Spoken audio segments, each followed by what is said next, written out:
Mapagpalang araw po mga kabaryo. Pasensya na po kayo at ako muna ang maririnig nyo ngayon. Masama po kasi ang pakiramdam ni Pamangkin. Hihingin na rin po ako ng konting pabor po sa inyo mga kabaryo. Meron na po akong animation horror channel. Hulapawin po ang pangalan ng aking channel na dating Kuya Proy. Maraming salamat at sisimulan ko ng kwento.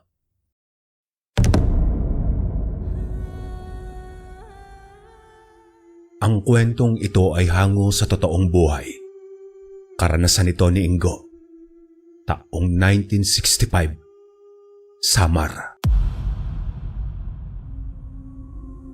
Ang tamawo o tumawo ay kilalang mga engkanto na nagbabantay sa gubat, ilog, kapatagan o maging sa bundok. Sila ay tahimik na naninirahan sa tahimik na lugar. Sila ay kilala ng matangkad, kaaya-aya ang mga itsura at maging ang kanilang mga damit. Minsan ay kinukuha nila ang mga taong naninira ng kanilang tahanan. Hindi man nakikita sila ng ating mga mata, ngunit isa sa ating nagpadala ng sulat ngayong araw ang magpapatunay na ang engkanto ay naninirahan din sa ating mundo. Mapagpalang araw sa iyo Kuya Proy at sa mga masugid na tagapakinig ng inyong channel. Itago niyo na lamang po ako sa pangalang Ingo. Mayroon akong kwento na nais kong ibahagi sa inyo na nangyari sa isang bayan ng Samar. Ang pangyayaring ito ay isang misteryo na inilihim ng aking lolo Emong. Ang kwentong ito ay puno ng hiwaga at pakikipaglaban sa mga iba't ibang elemento sa ating paligid. Hindi ako naniniwala sa mga engkanto at sa mga engkantong naninirahan sa mundong ito. Bata pa lamang kasi ako noon. Pero naniwala na ako sa kanila nang ang mismo kong mga mata ang nakakita sa kanila. Para maunawaan ninyo ang lahat, sisimulan ko na ang aking kwento. Isang simpleng magsasaka lamang ang aking lolo Emong. Pagmamayari kasi niya ang hindi namang kalawakan na palayan sa aming baryo. Araw-araw siya nagtatrabaho sa bukid at wala siyang ibang ginagawa kundi yun lamang. Ako naman ay nasa kabilang baryo kami nakatira ng aking mga magulang. Pero madalas ay kay Lolo Emong ako natutulog at sumasama. Hindi naman ako pinagbabawalan nila nanay at tatay. Hinahayaan naman nila ako para may kasama si Lolo Emong sa kanyang tahanan. Mag-isa na lang kasi si Lolo Emong sa kanyang bahay nang pumanaw na si Lola ko ring. Tuwang-tuwa naman sa akin si Lolo Emong. Dahil sa lahat ng apo niya, ay ako ang pinakamalapit sa kanya. Pagkakatanda ko ay nasa 13 taon na ako noon. Kaya alam ko na ang mga nangyayari sa aking paligid. At kung may kakaiba man sa bahay ni Lolo Emong o wala, ay ako na ang nakakaalam noon. Isang araw, sumama ako kay Lolo Emong na tumungo sa kanyang palayan sa bukid.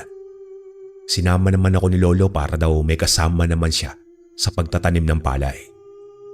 Nanatili lamang ako noon sa kubo at pinagmamasdan si Lolo Emong na nagtatanim sa malawak na palayan.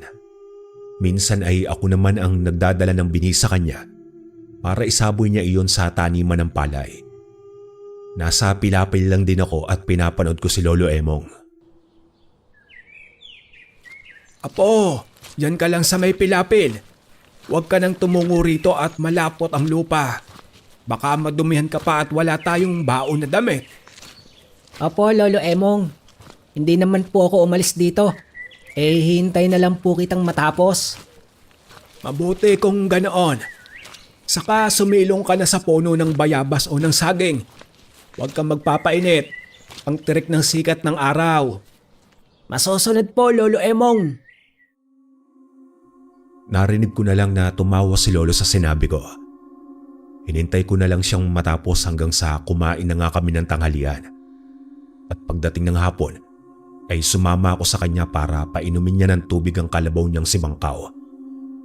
Tuwang-tuwa ako kay Bangkaw dahil napakabait at napakasipag niyang kalabaw. May 2 pa siyang anak na malaki na rin.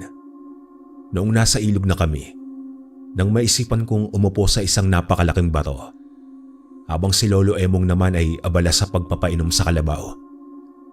Napatingala ako noon sa malaking puno ng akasya nang maramdaman kong naggagalawan ang mga sanga at dahon nito. kahit wala namang hangin. Ilang sandali pa ay nagsitayuan ang balahibo ko sa aking batok. Kaya naman bumaling ako kay Lolo Emong para sana tawagin siya. Nang mapansin kong maging siya ay napatingala na rin sa puno ng akasya. Nakita ko naman ang kalabaw namin si Bangkaw na tumindig ang buntot nito at humango siya ng malakas. Agad naman akong nilapitan ni Lolo Emong at dinala sa kanyang likuran. Hinila niya ako papalayo sa puno ng akasya. Nang bigla na lamang kaming natigilan na dalawa. Nang bigla na lamang dumilim ang paligid. Napahawak ako ng maigpit sa kamay ni Lolo dahil sa kaba at takot.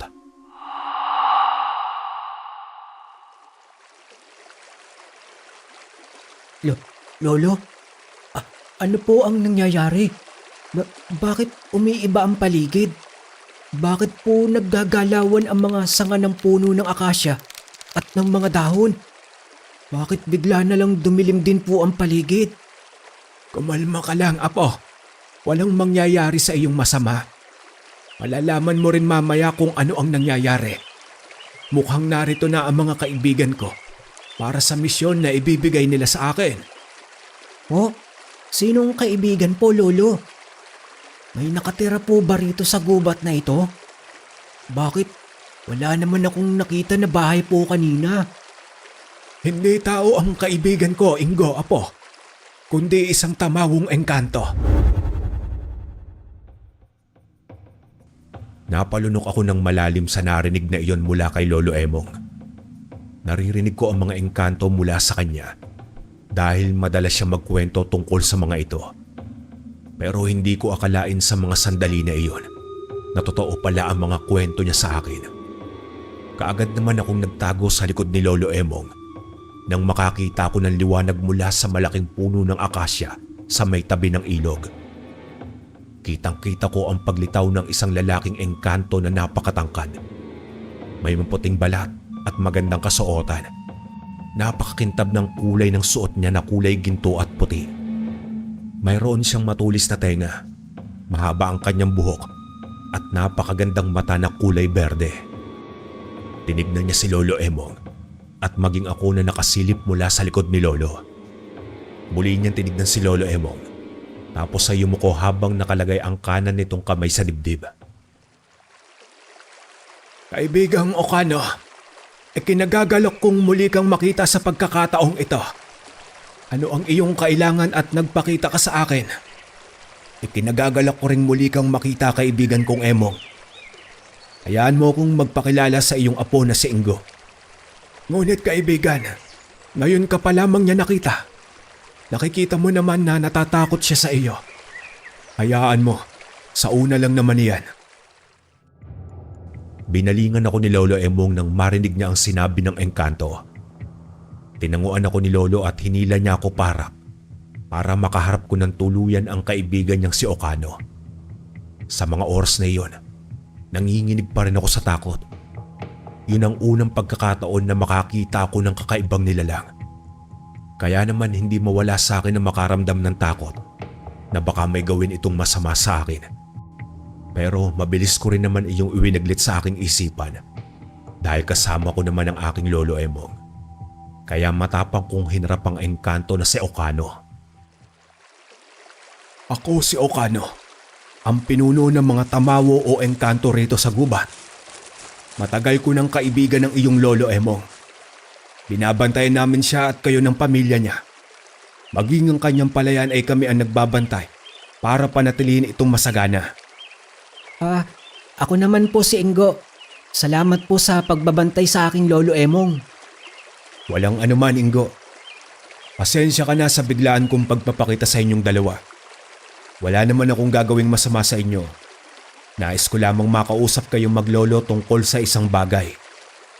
Kaibigan, ano ang ibig mong sabihin?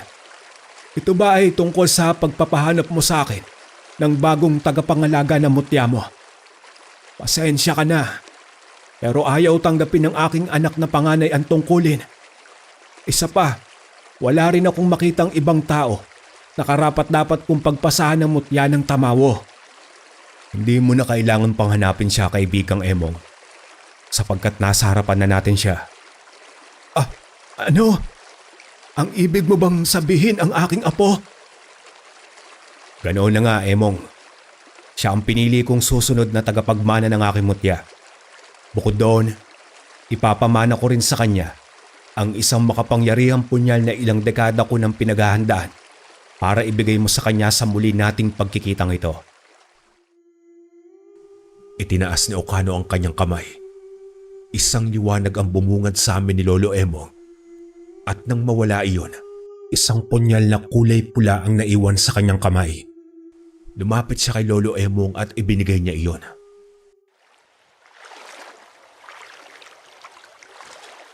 Ito ang pulang punyal, kaibigan.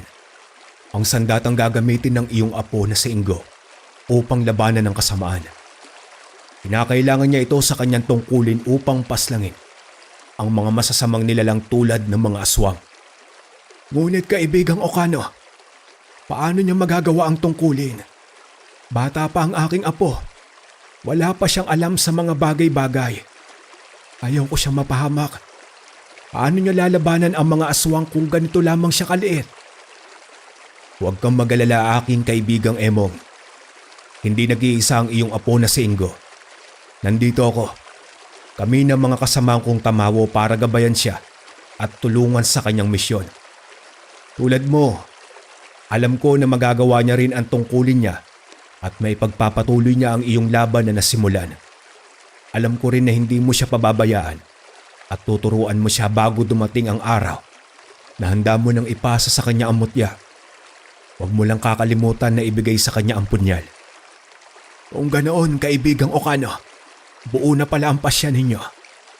Wala na akong magagawa pa kung apo ko ang inyong pinili bilang susunod na tagapangalaga ng mutya ng Tamawo. Huwag kang mag-alala, aking kaibigan. Gagawin ko ang lahat ng aking makakaya upang maturuan ng aking apo. Mabuti naman kung ganoon, aking kaibigang Emong. Umaasa kami sa iyo at sisimulan na ni Ingo ang kanyang tungkulin sa lalong madaling panahon. Lalo pa at may paparating na kasamaan sa inyong nayon. Paparating na ang pinuno ng gabunan na aswang para maghasik ng lagim. Huwag kang mag-alala, aking kaibigan. Sa tulong ng apo ko ay hindi magtatagumpay ang haring gabunan.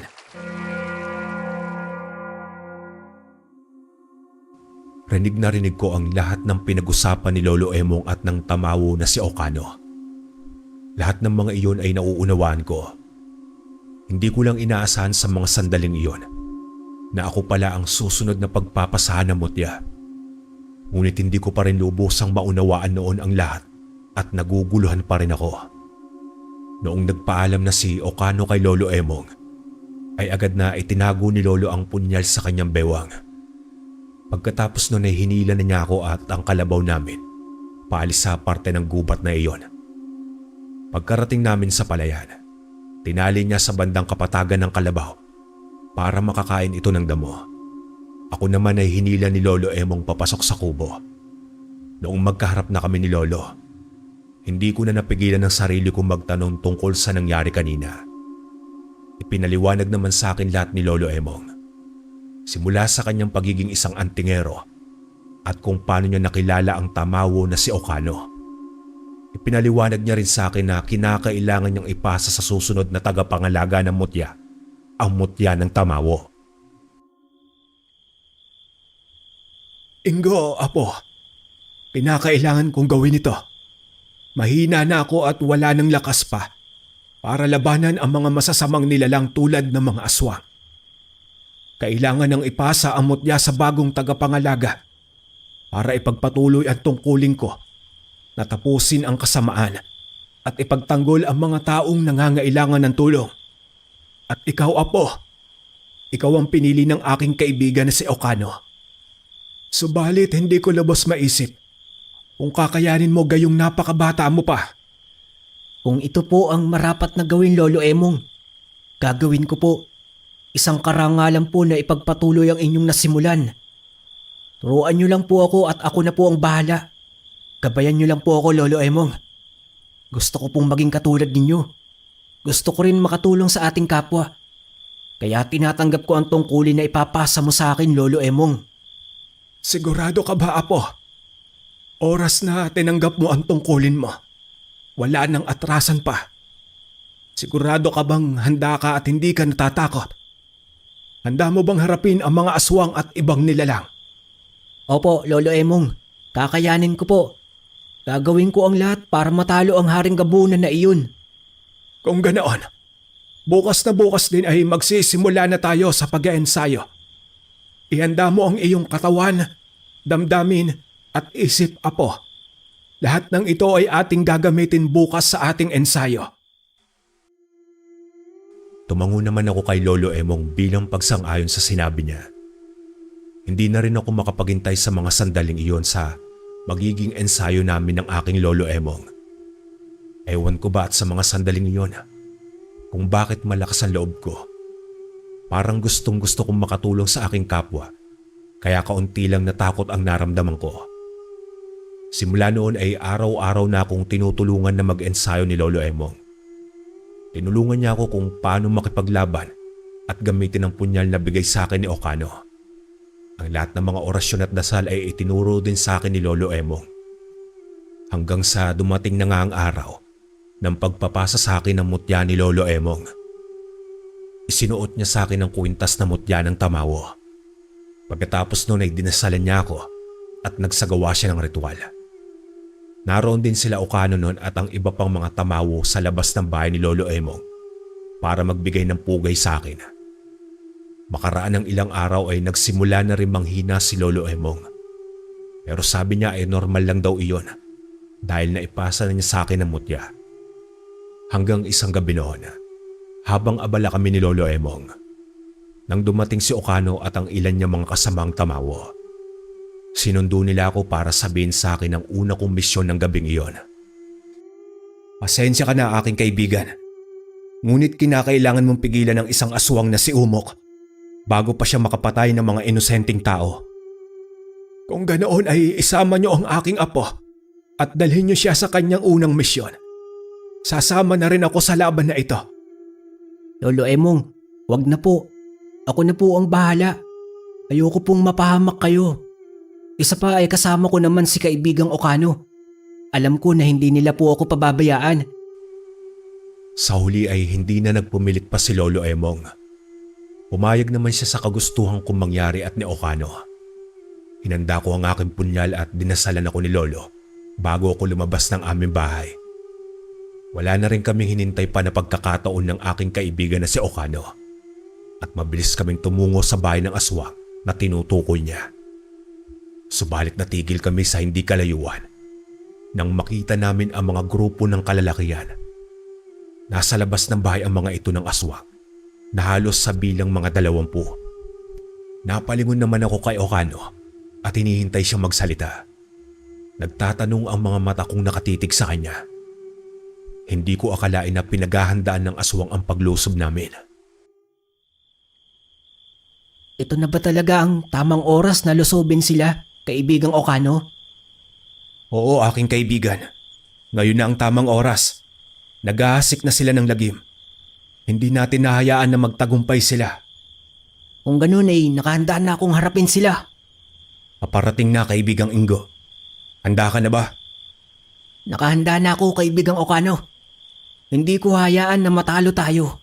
Sisiguraduhin natin na mananalo tayo. Tumango naman sa akin si Okano at ngumiti. Sumilip ako mula sa aking pinagkukublihan na puno. Kitang-kita ko na lumabas si Roland mula sa pinagtataguan niyang bahay. May sinabi siya sa mga kasama niya bago siya tumingin sa pinagkukublihan ko. Noon ko napagtanto na alam niyang naroroon ako. Kaya wala na akong nagawa kundi ang lumabas at magpakita sa kanya. Naisip ko rin na wala na rin namang saysay kung magtatago pa ako. Makikita at makikita pa rin naman niya ako. Hindi ko akalain na may isang antingerong bata ang lulusob sa aking teritoryo ngayong gabi. Hindi ko ito inaasahan. Ang lakas din ng loob mong lumusob mag-isa rito, batang antingero. Hindi ka ba natatakot na mapatay ka namin ngayong gabi at gawing pagkain? Hindi ako natatakot sa iyo, Roland. Narito ako para pigilan ang kasamaan mo.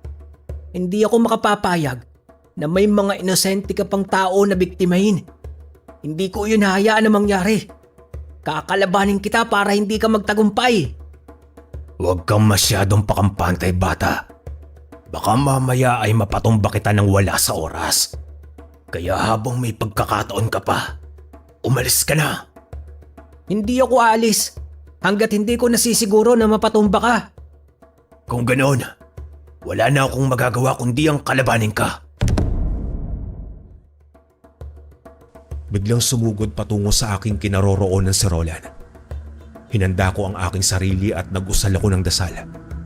Tinawag ko ang presensya ng aking mutya. Ilang sandali pa ay narinig ko ang boses ni Okano sa aking isipan. Gamitin mo ang punyalinggo. Tapusin mo na ang kasamaan niya. Naniniwala kami sa iyo. Makakaasa ka, kaibigang Okano. Gabayan niyo lang ako at lalabanan ko si Roland hanggang sa aking huling hininga para sa lahat ng mga inosenteng tao na pinatay nila. Sa pagkakataong iyon, Kuya Proy, naramdaman ko ang malakas na enerhiyang nagmumula sa mutya ng Tamawo. Dumaloy ang enerhiyang iyon sa aking buong katawan, dahilan para lumakas ang bukong katawan. Ramdam ko na handa na akong lumaban sa mga aswang na kampon ng kadiliman. Tumingin ako kay Okano na nagpakita sa aking tabi. Tumango lamang siya ng mga oras na iyon. Isa iyong hudyat na nakahanda rin siyang lumabang kung ano man ang aking magiging desisyon. Tumakbo ng mabilis sa mga aswang at pinalibutan nila kaming lahat. Nakahanda silang pumatay kahit na sila ay dehado. Sumigaw si Roland at unti-unti siya nagpalit ng anyo. Naging isa siyang napakalaking itim na baboy ramo. Ang ilan sa kanyang mga alagad ay nagpalit ng kanilang anyo sa isang napakalaking ibon na kulay itim. Mamanda ka, bata. Hindi ko hayaan na magtagumpay ka. Papatayin kita ngayong gabi. Gawin mo ang gusto mong gawin, Roland. Gagawin ko rin ang gusto ko at iyon ay ang tapusin ka. Kahit ano pa ang maging anyo mo, hindi ako natatakot sa'yo. Tignan natin, bata. Naghanda naman kami ni Okano. Tinawag niya ang mga kasama niyang nagkukubli sa gubat. Sinabayan nila ako ng mga kaibigan niyang Tamawo sa aking paglusob. Ako ang humarap sa baboy ramo at sila naman sa mga malalaking ibon. Tinakbo ko ang pagitan namin ng baboy ramo na si Roland. Saka ako nagpadula sa lupa upang makontrol ko ang aking balanse. Sa unang subo ko na saksakin ng baboy ramo ay hindi umabot ang aking kamay sa kanya. Naiwasan ng baboy ramo ang aking atake. Mabilis siyang gumalaw at mukhang maalam siya sa pakikipaglaban. Nanlilisik ang mapupula niyang mga mata at umuusok ang ilong. Mabilis siyang tumakbo papunta sa aking kinaroroonan. Muntik na niya akong masagasaan ng kanyang dalawang malaking pangil. Mabuti na lamang at mabilis ang aking pagkilos noon. Sa kabila ng pagkabata ko, ay nagagawa ko pa rin makipaglaban at napanatili ko ang aking pagiging maliksi. Yun din marahil ay dahil sa tulong ng mutya ng Tamawo. Sunod-sunod at mabilis ang pagsalakay ng malaking baboy ramo sa akin. Sa bawat atake niya, nagawa ko namang iwasan ito ng mabilis. Alam kong ang kanyang plano ay pagurin ako upang magbukas ng pagkakataon na paslangin ako. Ngunit hindi ko yun hinayaan na mangyari. Sa gitna ng kanyang naisip, umakyat ako sa puno ng nyog. Naghintay ng tamang sandali upang makalundag sa kanyang likuran. Nang makakuha ko ng tiyempo, lumundag ako papunta sa kanyang likod. Nagwala ang baboy ramo. Pilit akong inaalis at pinapabagsak sa lupa. Bagaman minsan ay dumudulas ako pababa, kumakapit naman ako ng mahigpit sa kanyang tenga. Hindi siya nagtagumpay. Kahit na anong gawin niya upang itapon ako. Ang bawat galaw niya ay lalong nagpatatag sa aking kapit. Umatungal siya na puno ng galit at tinawag ang iba niyang mga kasamaan. Hindi ko na pinatagal pa ang pangyayari at mabilis kong itinarak ang punyal sa kanyang leeg. Sumirit ang pulang likido mula sa kanyang leeg at nangihinang natumba ang baboy ramo sa lupa. Agad naman akong lumukso at hinintay ang baboy ramo na bumalik sa tunay nitong anyo. Bumungad sa akin si Roland na noon ay hinang-hina na. Hindi siya makapaniwala habang nakatingin sa akin. Hindi ko akalain na matatalo ako ng isang bata. Hindi ko ito matatanggap. Isang pangyayari na hindi ko inaasahan. Pasensya ka na, Roland. Subalit kinakailangan ko lang gawin ang nararapat. Isa pa, hindi mo dapat minamaliit ang mga antingero. Bata man ito o hustong gulang. Hindi pa tapos ang laban, bata. Marami pa kaming mga aswang. Hindi kami titigil hanggat hindi kami naghahari sa sanlibutan na ito. At iyon ang hindi namin nahayaan na mangyari. Sinipa ko sa kanyang tagiliran si Roland, dahilan para iluwa niya ang itim na bertud. Kinuha ko iyon sa kawinasak gamit ang aking punyal. Nadurog iyon at mabilis kong tinabunan ng lupa para hindi na iyon makapaminsala pa ng ibang tao o nilalang. Tumayo ako ng maayos at muling tinignan ang mga kasama kong tamawo. Nakikipagpambuno pa rin sila sa ilang mga aswang. Mabilis akong tumakbo at tinulungan sila sa pagpatay sa mga alagad ni Roland. Nakipagpalitan ako ng sipa at suntok sa mga aswang na may kakaibang anyo. Ginamit ko rin ang aking punyal para paslangin sila ng sunod-sunod. Pagkatapos ng ilang sandali, hingal na hingal akong napatigil habang pinagmamasdan ang mga aswang na napapaslang namin. Napatingin ako kay Okano at ngumiti sa akin. Tinapik niya ako sa aking balikat. Magaling, Ingo. Nagawa mo agad ng tama ang una mong tungkulin. Umaasa na kami sa susunod mong muling tagumpay. Kung kailangan mo ng tulong namin ay narito lang kami ng mga tamawo para sa'yo. Handa ka naming tulungan anumang oras.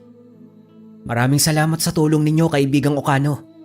Hindi rin ako magtatagumpay kung wala ang tulong ninyong lahat. Maaari ka nang umuwi, kaibigang Ingo. Kinakailangan mo magpahinga para sa paglaban mo naman sa hari ng mga gabunan na aswang na si Umok. Nasisiguro namin na hindi siya basta-basta lamang nakalaban. Ngunit paano ang bangkay ng mga aswang na ito? Napakarami nila. Baka magtaka ang mga tao oras na makita nila ang katawan ng mga ito. Kami na ang bahala sa kanilang katawan, kaibigang Ingo. Tumango naman ako kay Okano at hinayaan na silang gawin ang gusto nilang gawin sa bangkay ng mga aswang. Sa mga oras na iyon, umuwi na ako sa bahay namin ni Lolo Emong. Agad niya akong kinamusta pagdating ko at isinalaysay ko naman sa kanya ang buong pangyayari. Tuwang-tuwa naman si Lolo Emong sa naging tagumpay ko laban kay Roland. Ngunit sinabihan niya ako na tuturuan pa niya ako nang mahasa pa ako sa pakikipaglaban. Lalo pat alam naming lahat na hindi basta-basta lang nakalabang aswang ang hari ng gabunan na si Umok. Araw-araw nga akong ininsayo ni Lolo Emong. Walang araw siyang kinakaligtaan. Sa bawat dasal at orasyon ay kasama ko siya hanggang sa pagsasanay. May ilan din naman siyang pangaral sa akin na itinatatak ko sa aking isipan. Hanggang isang gabi noon, habang abala kami sa pagdarasal ni Lolo Emong, nang makaramdam ako ng malakas na enerhiya nagmumula sa labas, biglang nagtayuan ang mga balahibo ko sa aking batok at buo kong katawan. Hindi ako pwedeng magkamali na iyong enerhiyang iyon ay galing sa hari ng mga gabunang aswang na si Umok. Lolo Emong, nandito na po siya kasama ang mga alagad niya. Hindi ako pwedeng magkamali. Hindi ko inaasahan na ngayong gabi siya susugod dito sa atin. Kung ganoon, Apo, humanda ka na. Hindi siya basta-basta nakalaban lang. Malakas si Umok at hindi niya hayaan na matalo lamang siya ng ganong kadali. Tutulungan kita kahit na ano pang mangyari. Pero Lolo, hindi mo po kakayanin ang matagal na pakikipaglaban sa kanila. Dito ka na lang po sa loob. Kaya ko po silang labanan lahat. Nasa akin ang mutya ng tamawo. Alam kong hindi ako nito pababayaan kahit na pong anong mangyari. Huwag mo akong isipin, Apo. Kaya ko ang sarili ko. Kaysa naman manood lamang ako sa iyo. Hindi ko iyon kayang gawin. Wala na akong nagawa pa kundi ang tumango na lamang kay Lolo Emong at hayaan siyang tulungan akong labanan sila Umok. Kinuha ko ang aking punyal sa ibabaw ng kabinet at si Lolo naman ay kinuha ang kanyang bolo. Lumabas kaming dalawa ng bahay. Pagdating namin sa labas ay nakangiting mukha ng isang aswang ang bumungad sa amin. Sa anyo ng lalaking may mahabang puting buhok ay nasiguro ko agad na siya si Umok. Napatingin naman ako sa mga kasama niyang aswang at doon ko napagtanto na marami sila. Emong, hindi ko akalain na may kasama ka palang bata. Totoo nga ang balitang nasagap ko. Hindi ka na isang antingero at ipinasa mo na ito sa iyong apo. Hindi ako makapaniwala na ang batang ito ang pumaslang sa isa kong kaibigan na si Roland. Totoo nga ang mga iyon, Umok. Yan ba ang dahilan kung bakit nandito ka ngayong gabi? Ganoon na nga. Gusto ko lang din masubukan ang galing ng batang ito at ipagiganti na rin ang pagpatay niya sa aking kaibigan.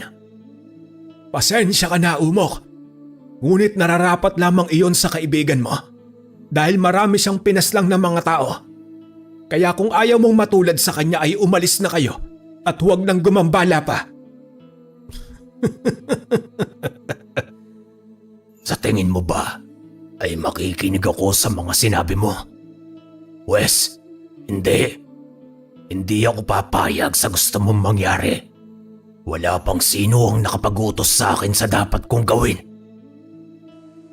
Sinigawan ng malakas ni Umok ang mga kasama niya na sugurin kami ni Lolo Emong.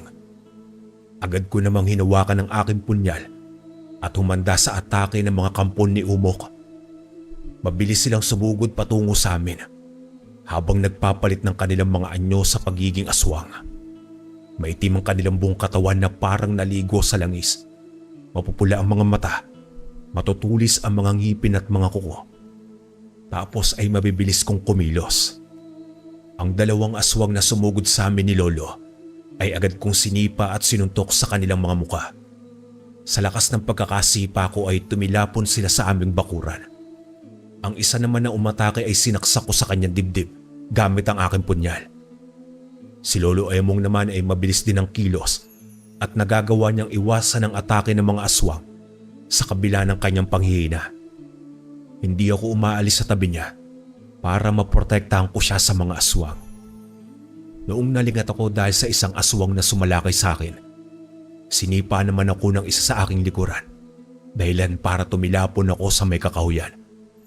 Hanggang sa narinig ko ang malakas na pagtawa ni Umok, pero hindi ko yun pinansin. Agad akong bumangon at tumakbo pabalik. Inisa-isa kong pinagsasasaksak ng punyal ang mga aswang na madaanan ko hanggang sa huminto ako sa harap ni Lolo Emong. Sinakal ko naman ang aswang na nakadagan sa kanya at walang awa ko itong pinagsasasaksak ng sunod-sunod sa may tagiliran nito. Dahil doon ay pinakawalan nito si Lolo Emong. Ako naman ay binitiwan ng aswang na wala ng buhay. Unti-unti nang nalalagas sa mga kampon mo, Umok. Wala ka nang maasahan pa. Kaunti na lang kayo. Kahit na anong gawin mo, ay hindi ka magtatagumpay. Hindi yan mangyayari, bata. Hindi ako basta-basta sumugod lang dito na walang kalaban-laban. Bigla kaming natigilan ni Lolo nang umihip ng malakas ang hangin sa buong paligid.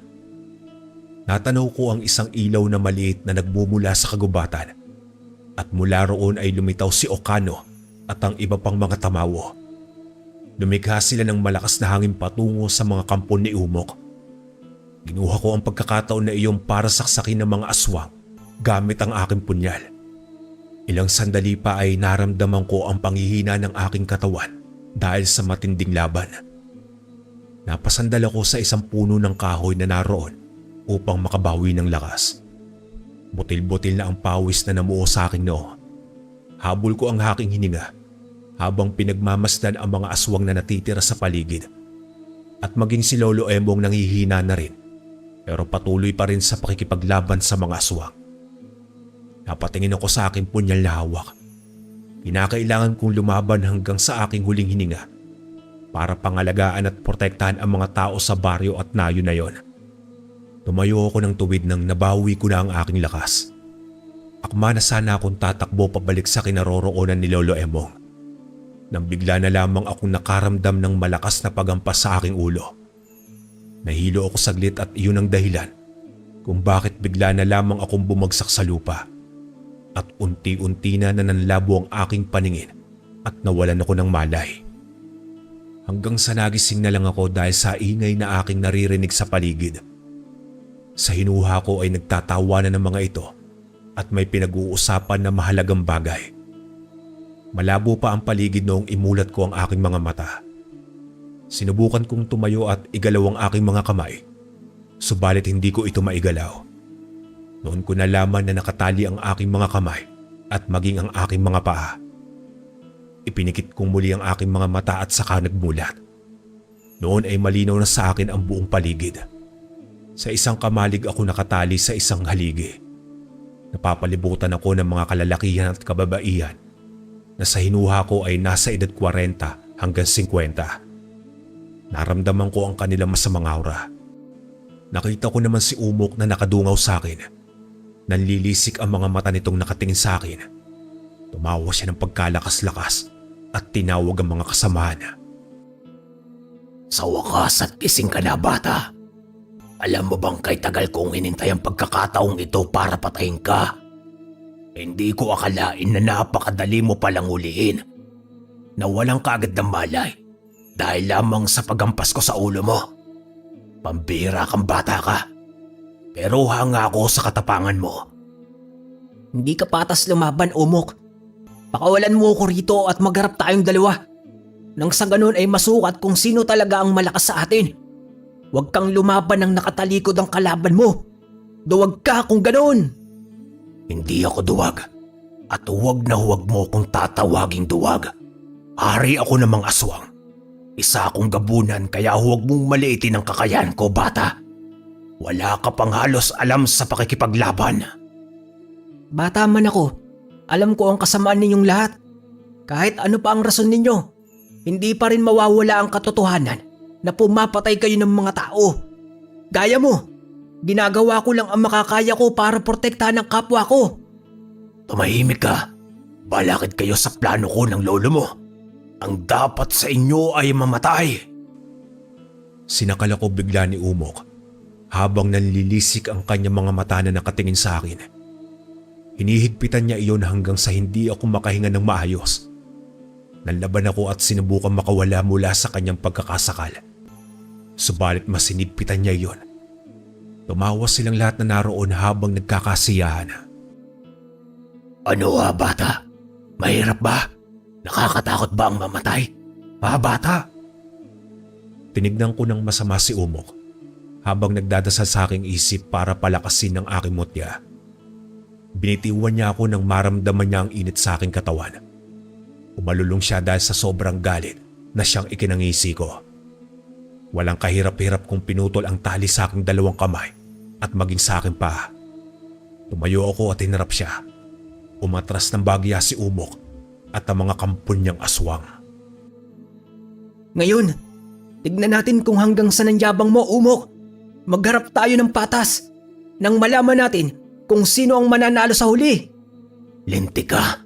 Kung hindi lang dahil sa mutya mo, kanina pa kita pinatay. Inutusan niya ang mga kasama niya na gawin ang gusto ng mga ito sa akin. Unti-unti silang nagpalit ng anyo. Naghabaan ang kanilang mga kuko. Pinubuan sila ng mga itim na balahibo sa buong katawan.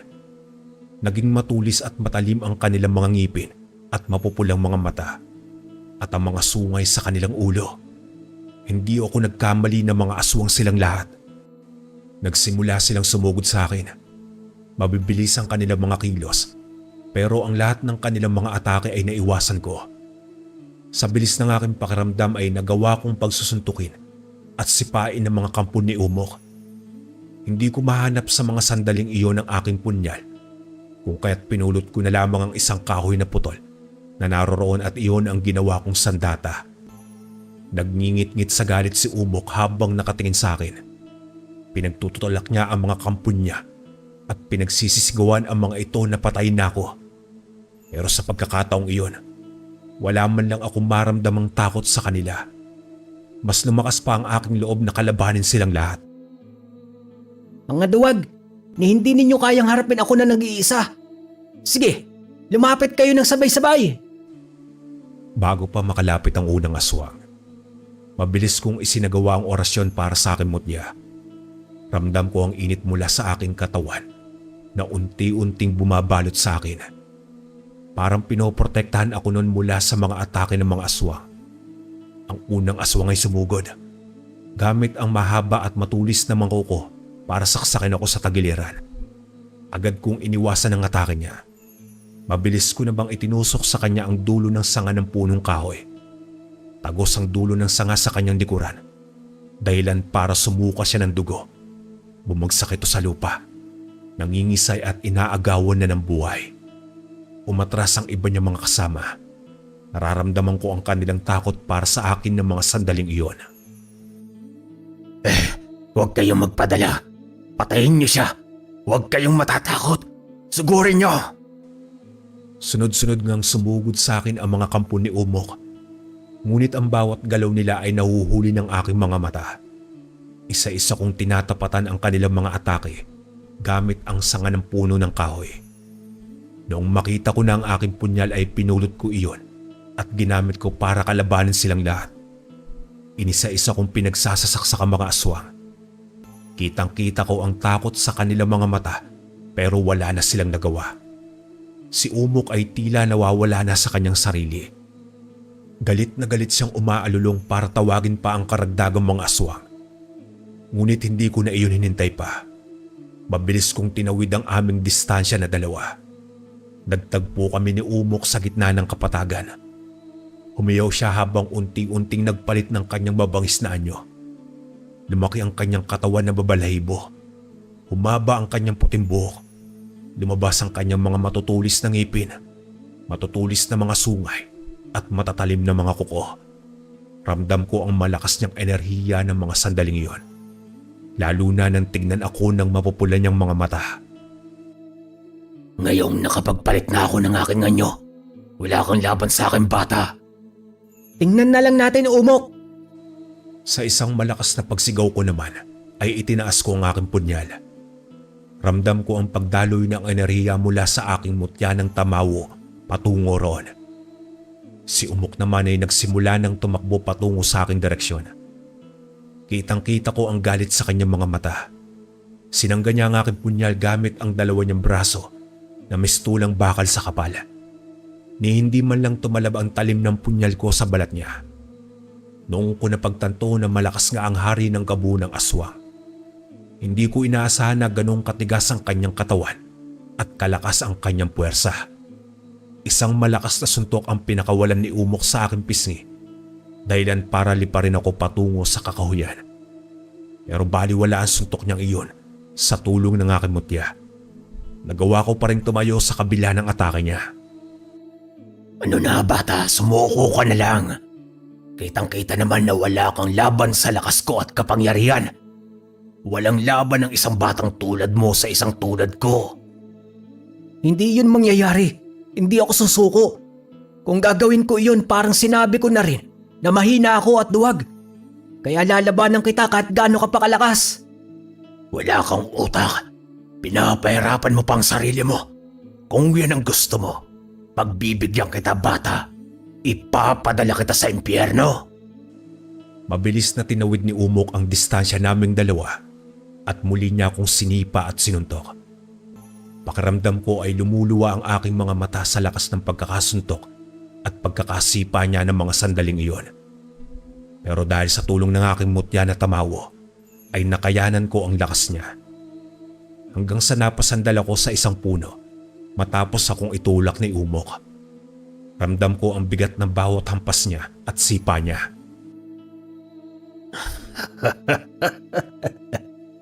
Ano, bata? Kaya mo pa bang lumaban? Sa tingin ko ay hanggang dito ka na lang. Hindi ko naman hinayaang bumagsak ang aking loob sa mga salitang iyon. Itinaas ko ang aking kamao at binigas ang isang orasyon na itinuro sa akin ni Lolo Embong. Ang hangin sa paligid ay biglang umihip ng malakas. Tapos ay nagliwanag ang aking mutya. Napansin ni Umok ang biglaang pagbabago ng enerhiya. Hindi mo ako basta-basta matatalo, Umok. Hindi ako bibigay sa tulad mo. Isang malakas na suntok ang pinakawalan ko sa kanyang tiyan.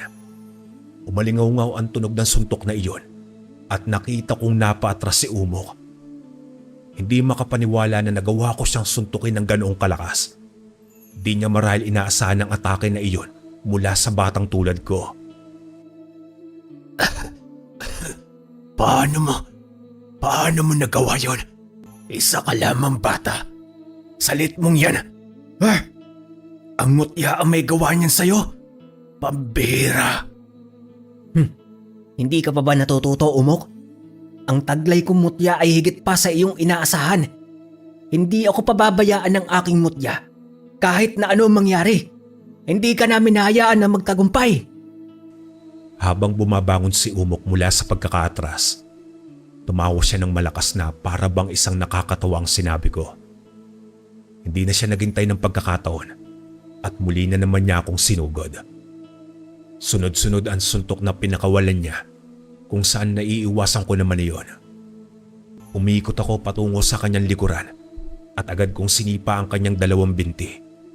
Dahil doon ay napalod si Umok at napaungol dahil sa sakit. Umisi ako at sinakyan siya sa kanyang leeg at pinulupot ko ang aking kanang braso doon. Kahit anong pagpupumiglas ni Umok at pagsuntok sa aking braso ay hindi ko siya binitawan. Mas sinigpitan ko pa ang pagkakapulupot sa kanyang leeg para hindi na siya makawala at malagutan na siya ng hininga. Hinipan ko siya sa kanyang ulo at nagusal ako ng isang makapangyarihang orasyon. Sa isang iglap ay hindi na siya nakagalaw. Pinulot ko naman ang aking punyal tapos ay itinuto ko iyon sa kanyang leeg. Sinubukan pa magsalita ni Umok pero hindi niya na yun nagawa. Huwag mo nang subukan pang lumaban, Umok. Wala ka nang magagawa pa. Nagamitan na kita ng isang orasyon. Ngayon, pagsisisihan mo na ang mga kasalanang nagawa mo. Dahil ilang sandali na lang ang oras na natitira sa'yo. Umungol lamang si Umok sa akin na para bang kinakausap niya ako. Pero hindi niya magawa. Humigpit ang aking pagkakahawak sa punyal. At walang pag-aalinlangan na pinadaan iyon sa leeg ni Umok. Napapikit na lamang ako nang gumulong ang ulo niya sa lupa. Pinagdikit ko naman ang aking dalawang kamay para alayan siya ng isang dasal. Pero nang nasa gitna na ako ng aking pagdarasal, nang dumating ang kaibigan ni Lolo Emong na si Okano. Ako na ang bahala sa katawan ni Umok, kaibigang Ingo. Kailangan mo nang puntahan ng iyong Lolo Emong. Sa hindi inaasahan, napuruan siya ng isang aswang na kasama ni Umok nang subukan kanyang kaninang iligtas. Ginagamot na rin siya ng aking kasama na Tamawo. Pero hindi ako sigurado kung makakaligtas pa ba siya. Ano? Nasaan siya? Nasa bakuran pa rin siya ng inyong bahay. Nagmadali akong hanapin ka para sabihin sa iyo ito. Pasensya na kung ngayon lang ako dumating. At nahuli na akong ipagtanggol ka kay Umok. Wala iyon, Okano. Pero kailangan ko na munang puntahan ang Lolo Emong. Hindi ko na hinintay pang makasagot si Okano at mabilis na akong tumakbo pa uwi sa amin. Mabuti na lamang at itinuro sa akin ng mutya ang daan. Pagdating ko sa bahay ni Lolo Emong, naabutan ko siyang ginagamot ng isang Tamawo. Wala na siyang sugat ng mga sandaling iyon pero nanghihina na siya. Kaagad kong nilapitan si Lolo Emong at niyakap ko siya ng mahigpit. Hinawakan ko rin ang kanyang kamay habang kinakausap ko siya. Ingo, Apo, hindi na ako magtatagal pa. Magpapaalam na ako sa iyo. Hindi ko sinabi sa iyo ang totoo. Na oras na maipasa ko sa iyo ang mutya, ay konting panahon na lamang ang matitira sa aking buhay at ang makasama ka. Pasensya na, Apo. Dahil iniwanan kita ng isang napakalaking responsibilidad. Pero alam ko na magagawa mo naman ang iyong tungkulin. Kahit nawala na ako, Apo. Ang mga bilin ko sa iyo ay huwag mong kakalimutan ang mga turo at aral ko. Talaga po bang hindi mo na ako masasamahan, Lolo? Ayaw kong mangyari iyon. Kung gano'n ay ibabalik ko na lang po sa iyo ang mutya. Basta mabuhay ka lang. Huwag mo po akong iiwan, Lolo Emong. Mangungulila ako sa iyo kapag nangyari iyon. Baka hindi ko po kayanin. Kahit na ibalik mo ang mutya sa akin, Apo, wala ring mangyayari. Isa pa, ikaw na ang bagong tagapangalaga niyan. Kaya ingatan mo at huwag mong pababayaan ipagpatuloy mo ang iyong misyon at tungkulin. Umako ka sa akin, Apo.